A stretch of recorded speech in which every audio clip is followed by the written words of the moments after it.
everyone. It's lovely to be here, specifically because with dance and the performing arts right now, there's certainly a renaissance happening in Los Angeles. And it's very exciting to be a part of this panel, so once again, thank you for inviting us.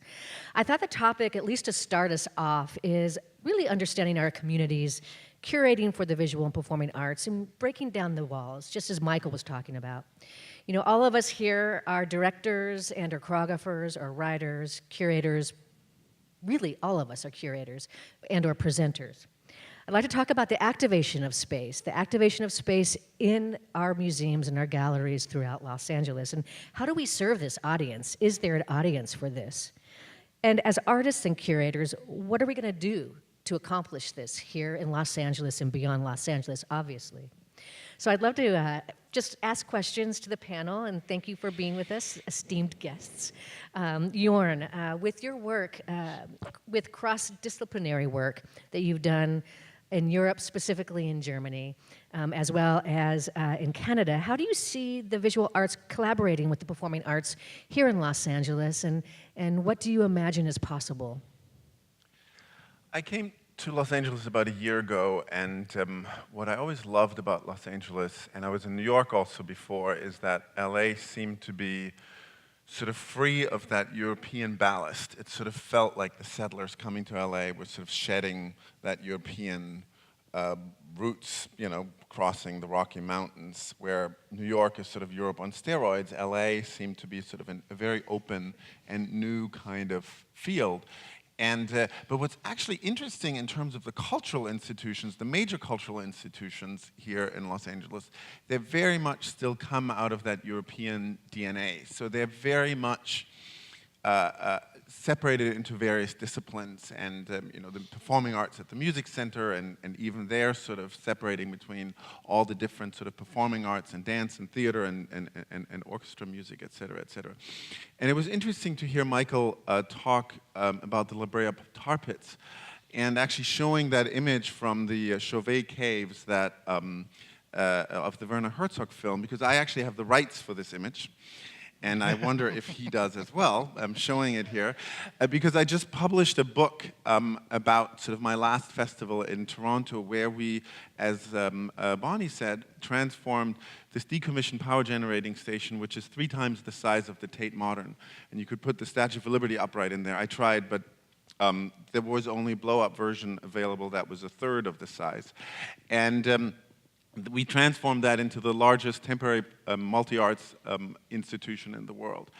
And the concept, actually, this book that I published is called Into the Culture Cave. And the concept for this new model for a cultural institution really goes back to 50,000 years to the places, to the caves where human beings created artworks for the first time. And these paintings are the oldest paintings that we know. Actually, around the same time, though, there were cave paintings made in Sulawesi and in other parts of the world. So art really started to happen around exactly the same time. Music started to happen at exactly the same time, because we found musical instruments, flutes made out of vulture bones in these caves. We also know that people manufactured and lived in these caves, so there was a component between social life, between art, worship, and probably dancing and music making sort of in these caves. And I always felt that basically our whole history of art history has been about separating art more and more smaller spaces, and into more and more defined spaces, into a design museum, into a shoe museum, into a museum for Asian art, into dance spaces, into theaters, into Broadway houses, into opera houses, et cetera, et cetera. And I think that is really a problem, because it separates audiences, and it brings, and it separates communities in a way. So what I think really where the problem really lies is in our institutional models, and it is in these sort of cultural, monothematic kind of models of our institutions. So what I think we have to really do is change our institutional model. And for me, that was this model of the cave, where all these things happen in one space without any walls. So that's what we did in Toronto. We built a 1,200-seat theater, and there a 2,000-seat concert stage. We had Pierre Wieg do an installation outside. We did base jumping from the smokestack. We did workout training so people could work out. There was a restaurant. So all these things, everything I actually lived there. All these things can sort of happen in the same space. And it's wonderful that Michael and Lakma are trying to do that within the framework of the visual arts. But I think we really need to think that a lot larger and basically decentralize our institutions, meaning that we really almost let also other institutions take over our institutions and work with partners and just bring in other people and forget about this idea of this cultural exclusivity and also this mandate of this curatorial exclusivity and this mono voice of a curator. But really come to, if we want to bring in different communities, we really have to start at the heart of the institution and dissolve that idea of this strict hierarchy. And having dialogue with the artists, for example, our colleague William Forsythe, who has been incredibly successful with his installations, specifically in Europe. How do you see someone like Bill coming here? And perhaps there's a learning lesson with that, because I see that obviously Europe is a little further along than we are. These huge installations that William Forsythe has, for example, that are actually put into a space and recognized equally as important, because they're active, they're interactive. A lot of his work, you have to intersect with the work and actually be a part of it. You're a part of that art making. Can you speak about Bill's work? I think what's amazing about Bill has these installations. There's this gigantic room, for example, and it's full of pendulums, and they're all connected on the ceiling, so they're all sort of constantly in movement, and none of them actually ever interfere with each other. And the audience is sort of invited to enter into the space. And the idea is basically that and there's one instruction that says, please don't disturb the movement of the pendulum. So basically the audience turns into a performer. So your reaction to the work of art is actually physical, which is so fascinating because in a way the reaction to artwork in a normal museum is either visual, because you see it and you understand it intellectually in a way, or it is emotional. You sort of, you get emotionally moved by a work of art. But Forsythe sort of adds that moment of physical interaction to it. And I would actually love to show this type of work here at the Music Center, because it does cross that border between the visual arts and the performing arts, because the visitor actually, the audience becomes the performer. So the audience becomes sort of the missing link in the creation of the work in a way. But the problem here in the United States is actually that there's huge liability issues. So what if someone bumps into the pendulum, falls over, breaks their neck? So this is sort of this type of thinking that exists in the United States very much, that actually lets institutions maybe not open up as much as they should and as much as they could. And one of the big, really hindrances also of change, I think, in the United States is the structure of the institutions themselves. And whereas in Europe, basically, you have state funding of these institutions, and I know that is a terrible thought. Why should the government pay for the arts, where we pay for the military, where we pay for the police, where we keep people safe physically? Why shouldn't we also keep them safe mentally? But there you actually have the opportunity to change things in a much more radical and a much more easy kind of way than here, where institutions are slowed down to a great extent because the donor base is attached to the museum and they change only generationally and very slowly. So to create that change here is a lot harder than in places like in Europe. Sure. Well, and to speak about artists in Sabela, I turn to you. Michael said something about the sense of ceremony, of ritual, and with your practice, I wonder what you imagine as breaking down walls, your work in general. If you were to bring it here, what does that mean to you?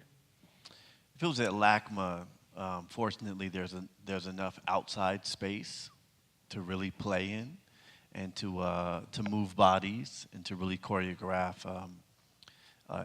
to choreograph and curate a sort of visual motion idea that can live kinetically in the moment, can live emotionally and mentally, and at the same time expose. I think what I'm really interested right now is how do we as performing artists, so if I create this dance piece, if it's boxed into an idea called the dance piece, how do I expose people to the research practices? So it's really interesting that he showed Noah Purifoy. So the last work that I created, I would travel out to Joshua Tree to kind of sit at Noah Purifoy's, sort of site of creation, to think about him as an Afrofuturistic artist. What is it to be in an urban environment, to be black, and to then move? Like, how was that an Afrofuturistic move? And then, so what was he creating? And so all of these things live in the archive the living archive of how I'm creating a dance piece. And then I have to curate this sort of visual imagery that happened in glyphs, or glitch poetry, which is visual poetry. You guys know what a glitch is? Am I chirping right now? You guys know glitches? Yeah. Remember old VHS tape? Right? So now you can just do it. So I do a lot of iOS sort of creation. And so what's really nice is the internet. So the internet, it lives, the research lives online. I can kind of share, oh, this is connected to this performance.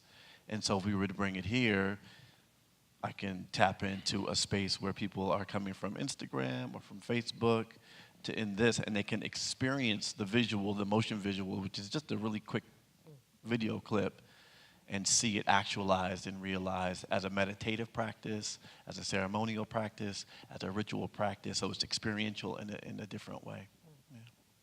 We talk about your work in general as an educator, for example, in the academy, and how do we define hip hop in the academy? And you're taking it out of where it authentically lives and putting it in a dance studio. So similarly, we're really reaching beyond walls there too. And can you speak about that? Because there is a correlation. We are trying to figure out a way to better define, what is diversity? How do we authentically bring this practice into the academy, for example, or into a gallery? One is, and this is also having traveled a lot in Europe, is just the conversations. There's conversations that just aren't happening in America that are now bubbling and people are having now. And some of them I think are really reactionary because there's other schools or things that are happening that people are going, oh, we need to follow suit. But what's really interesting is how we position these forms, like these systems of intelligence and knowledge. So Glorya Kaufman School of Dance is positioned in relationship with ballet that we don't oftentimes see in a lot of institutions in this country. So the students take a dance technique class, and in that dance technique class, they're taking ballet and hip hop. And this is propelling us in the future in a really awesome way, because we get a chance to have this really crazy conversation between these language systems, and we get a chance to see where there's a collision and where they overlap.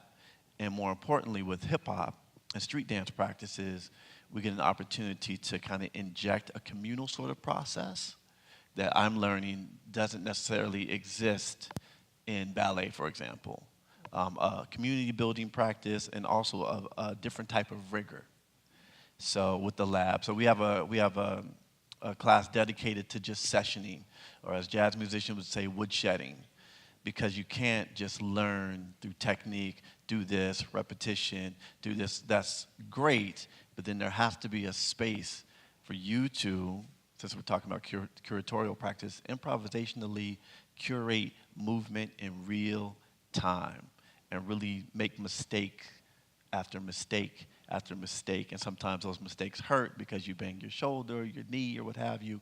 But that space to be communal and for someone just to kind of walk up and go, no, you really need to, the pop's got to be here. And then they just leave and go back to what they were doing. So there's a different sort of awareness that hip hop brings to this sort of institution. And last note, it's really important that what we do in the studio or at these sort of institutions brings people back out into the community. So that's like the final thing. Like this has been so far 3 years, right? 4 years for me. People are going into the community. So I have students that are going to freestyle sessions this weekend, and they never would have thought about that doing. But they now understand in their training that I have to go out to the community. So they're gonna be with, in this case, international community of dancers. And stay humble, right? Oh, and yeah. there's no what I loved also is talking about hierarchy and breaking that boundary as well, which Michael also addressed. To another artist, Aszure, being new to Los Angeles, welcome to Los Angeles. I'm very curious to hear about your thoughts. I know a lot of your work is inspired visually. You know, your own process, and also how you imagine bringing that and curating that into spaces here, seeing that you're new to traffic and everything that Los Angeles brings you. Yeah, I was in New York for 17 years before coming to Los Angeles just earlier this year. And it's a huge change, but I was certainly ready for it. And I had dug my roots so deep in New York with this kind of work that I do. You know, I have this little cave that is Aszure Barton and Artists, which is working with multidisciplinary artists within a structure. You know, we're commissioned to create works, but generally the works are created in a dance space, dance studio, and then brought into proscenium theaters. And after a while, you know, I know that I realized that I need to expand as a person and as an artist. And the only way for me in particular, or I can only speak for myself, is to change my environment and the space around me. I mean, New York was absolutely incredible for me, but that expansion was Los Angeles for me, and was one of the most uncomfortable moves. And I feel like a total hypocrite, because for so many years I was like, yeah, Los Angeles. What? Los Angeles? No. And so it was important for me to you know, just move beyond that fear and actually falling in love with LA and the expansion, just physical space, and the different kinds of space that I would love to create in. I think that's the only way to reach a larger audience as well. So me, it's the opposite. It's bringing this focused, limited space into spaces that are more unusual for me. I mean, this has been something that's been practiced for many years by other artists, but it's new to me, and so I am like a kid in a candy store in Los Angeles. And I'd love to work in more museum settings, but also out of doors in those settings as well. And building upon what Jörn was saying about perhaps deconstructing perhaps the curatorial models within our spaces here and beyond. Ben, knowing what you do and with your work presenting and curating various forms, how do you see that happening? And you know, what's the buzz that you're feeling here in the community? Yeah, so on behalf of the Department of Cultural Affairs, you know, it's my job to welcome people from throughout the world and sort of show them Los Angeles, give them my perspective of what's happening. And there's this real phenomenon that's happening here. It's really, we're experiencing this unique golden age in LA. And there's a little bit of FOMO. Look, I'm experiencing people having FOMO that they know everything that's happening in Portland and everything in New York City and everything in Paris, but they come to LA and they don't really know what's going on, and it sort of freaks them out a little bit. And so they complain about the traffic, but they love the weather, and then they sort of figure out, but then they're ultimately inspired by this really, truly creative community that's here. And there's a reason why there's this golden age in TV right now, is because all the playwrights and writers are now moving to Los Angeles. All the composers there's a huge migration of new composers and new music making happening in Los Angeles. Lots of choreographers and dancers are moving to Los Angeles, and they're moving here for the most part, and theater makers as well. They're moving here because they're really here to innovate. And it's interesting because LA, there is not a history of philanthropy or venues or curators to sort of support dance and support music and support theater making. So what that really is this really interesting world of entrepreneurial activists, artists that are moving here or have lived here for a very, very long time. And in my mind, and this is my opinion, which is the institutions are now sort of just catching up to what's already happening in LA and has been happening for a long time. And it's true that the space is this interesting aesthetic. And Jörn spoke this a little bit as well, which is the aesthetics in Los Angeles. So if you come here with your bag of tricks and your knowledge base of how things are curated in museum spaces in New York or in world-class institutions, come to LA and you're looking for that thing to happen here, it isn't here. The aesthetics are really different. And the value system for how art is judged or performance is criticized in New York and other places, it's really different here because there it does look towards classical, modernist traditions that are European-based. But here, and it always has, it's looked to the east, which is Asia, and to the south, which is Mexico. So the Latin traditions have really informed the practice here. And so it's sort of this interesting space, which is trying to say, well, how do you sort of celebrate that on its own terms then? As opposed to sort of let me take what I see in Los Angeles and put it in this box that I understand over here. So I think a lot about that, and I think that what's happening right now is that it's been bubbling under the surface for the last 30 years, but it's in the last literally 10 to 5 years that LA has become this whole thing, where all of these people have moved here, or people have been here for a while, so there's this constant state of rediscovery and discovery of Los Angeles and sort of recapitulating it in its own sort of interesting way. And what I find as curators, and it's an interesting parallel between what's happening in the visual arts museum scene of LA, which parallels what's happening in the performing arts scene. And a lot of it goes back to, even though LA is known for its mega pageants of huge dance concerts of the turn of the last century, there's been this really historic movement that happened in the 60s and 70s, the light and space movement, which is sort of really was a marker for LA visual arts, but in performing arts as well, there was a lot going on, which was artists who are very inspired by the desert and by the mountains and by the light and by the beach. And also, so what was happening here in the 60s and 70s was also happening in the postmodern movement in New York City. But our version of it also incorporated the sounds of Laurel Canyon, which is Joni Mitchell and Mama Cass and all of that sort of thing. And so we have this really interesting relationship to what's happening in the commercial and media world and the pop world and the film world that sort of informs the practice of art and how it's valued. But I have to say that this interesting thing when I talk about Los Angeles and the performing arts specifically, what's really exciting about it is that people who come from here and they immediately want to know, where do I look? Where do I find it? Show me the list or the website. And I'm like, it doesn't really exist. It's because LA there's no center, and even though we have a downtown that is in the center of where the artists practice and developed in this town, it's polycentric. And it's really on the backs of entrepreneurial artists. So you see this beautiful spectrum of cream of the crop institutions that sort of represent, in my mind, 5% of the art that's happening. But the most exciting work is happening all over this mega city in different parallel communities. And just when you think that you know what's happening in the dance community, you realize, oh my God, it's happening over here.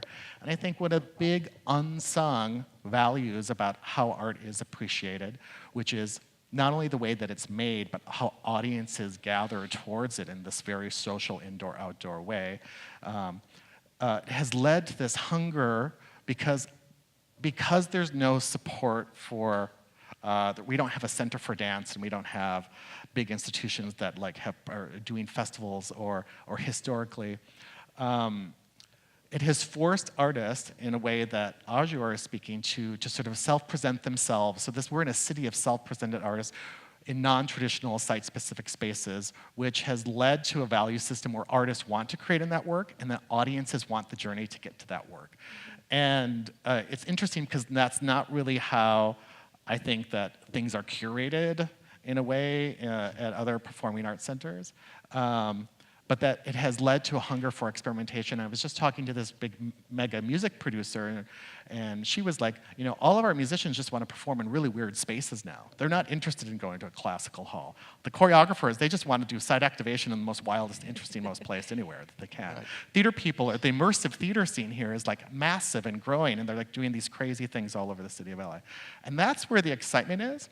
But it's also the excitement is through the diversity of LA. And I think really one of the unsung communities that really is the driving pulse of creativity and energy and makerism and craftsmanship is the Latino community that really is the pulse of this city. And there's lots of different communities, 272 languages are spoken here, but that community really has a significant impact on what is really happening in Los Angeles.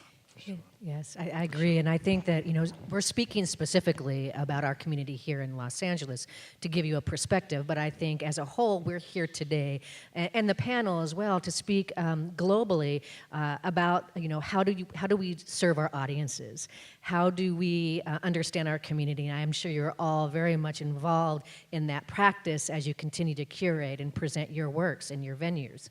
But I'd also love to open up this dialogue of how we can begin to think and launch this idea of breaking those borders and those walls by working with performing artists, whether you're a solo artist or you have a company or you're a presenter or you're an Imagineer, and how can we work together to make this happen? I'd like to open this question, a global question, right?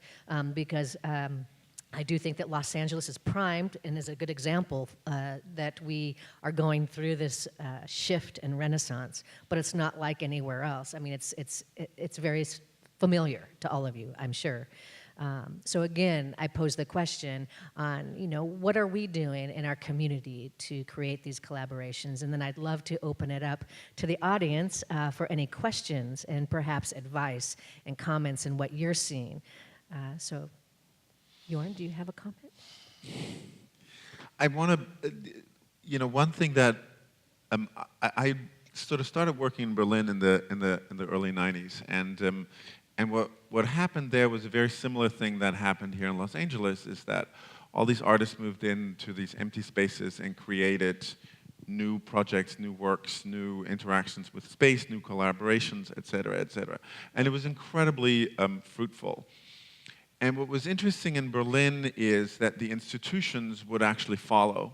So the institutions, sort of those major cultural institutions, would actually open up to what was happening sort of in the underground and would sort of include, there's, I guess sort of 50 years ago, there was sort of this idea of this top-down culture.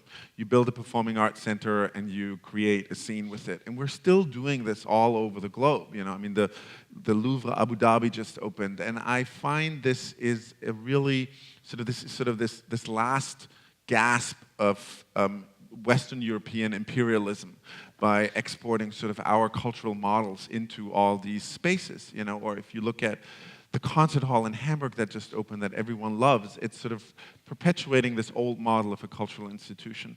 And I think what was smart in Berlin is that these institutions really opened up to the underground, and that they sort of were able to subvert their model and sort of flip from a top-down culture to a bottom-up culture. And now you have Chris Derkon, the museum director, taking over a theater in Berlin, even though I'm very critical of that, because I think the previous artistic director and the direction where they were taking that theater, where they actually took sort of a repertory theater and opened it up to the performing arts. I mean, artists like Ragnar Kjartansson created their first sort of full-scale pieces on a stage there. And all these things sort of happened in Berlin. And I don't see the same kind of opening up on the cultural institutional level here in the United States, and also really in Los Angeles. And I think that is really sort of the big challenge for the city moving forward. And how can we, as cultural institutions, really take that energy of those site-specific artists and of those collaborating artists and these artists that don't really care about the differences between commercial culture and sort of not-for-profit culture. A lot of the dancers that move here also, end up in Beyonce videos or something like that, and choreographers. But how can we bring all these communities together and not sort of separate them into our different models, because this is how we've done things, for decades sort of before. I think that is really going to be the huge challenge in Los Angeles, and I hope that we, as the formerly, or the still top-down cultural institutions can actually invert our model into more of a bottom-up cultural institution. Yes, and I think all of working with artists, local artists, and having these dialogues and these conversations are imperative. I am getting the signal that we must end. Thank you so much, panelists, and thank you. I would encourage us to have this side conversation because fascinating question. Thank you so much. Thank you. Thank you.